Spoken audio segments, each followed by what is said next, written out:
Muitos estudos que têm mostrado que as crianças aprendem, num primeiro momento, pela simples manipulação, usando os 5 sentidos, depois elas começam a se fazer perguntas, né? E essas perguntas estão muito associadas ao que esses sentidos criam nelas como inspirações, como provocações, e as respostas que elas vão dando podem ser teorias provisórias que vão servindo para as crianças resolverem os problemas daquela idade, daquele grupo, naquele contexto histórico-social, mas que não vão servir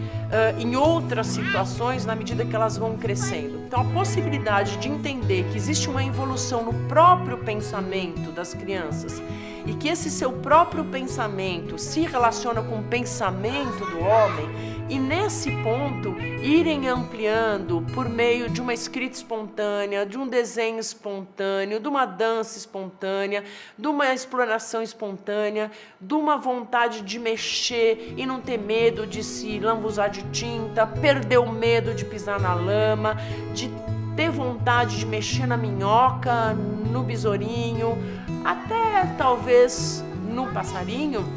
e a partir daí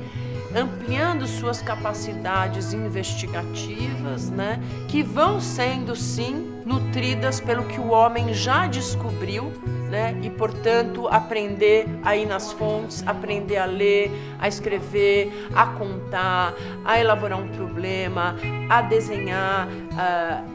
a pintar, a expressar, né, todas essas hipóteses e daí a construir um pensamento investigativo em todas as áreas, né, de forma que ele possa sim, daí sim, desenvolver um pensamento crítico e não consumidor. Uma pedagogia mais global que não coloca a criança no centro da aprendizagem, mas coloca a ciência e a cultura no centro de aprendizagem de crianças em relação com os professores que são seus guias, que são os seus principais parceiros mais experientes, com um espaço, uma arquitetura que é o seu terceiro educador, e as perguntas das crianças que vão tendo no confronto com a ciência, com a arte, com a literatura e com o conhecimento universalmente estabelecido e acumulado pela humanidade, como o lugar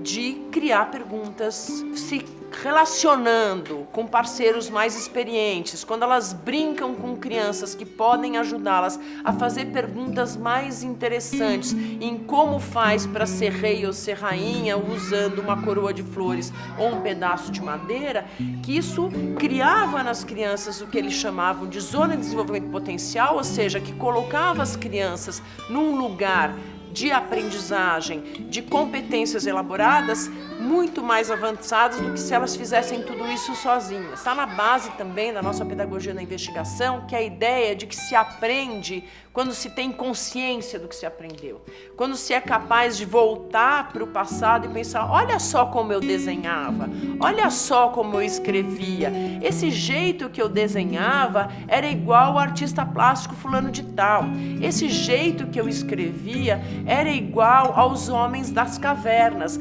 agora a gente pode escrever de um jeito um pouco mais ortográfico, que é mais parecido com os jornalistas. Isso vai significando que essa pedagogia da investigação, ela vai articulando também uma possibilidade dessas perguntas, dessas experimentações, dessas hipóteses, desses registros, dessas comunicações que as crianças vão fazendo sobre o que vão aprendendo e ao mesmo tempo vão revisitando suas aprendizagens, fazendo autocrítica, autoavaliação, de que elas vão construindo um pensamento que é quase utópico, que ao mesmo tempo associa a imaginação e a comprovação científica. Convido cada pai, cada mãe, cada tio, cada tia, cada educador, cada professor, cada professora a usar algo que é precioso para poder desenvolver essa pedagogia na investigação, esse jeito de educar de um jeito mais holístico, que é aprender a olhar, aprender a ouvir, aprender a escutar. As crianças Nesse ponto, sim, elas foram descobertas, elas foram construídas e agora elas têm de ser respeitadas. Nós precisamos olhar para elas e, a partir desse olhar, a partir dessa escuta, criar ambientes educativos e pedagógicos adequados que as ajudam a avançar.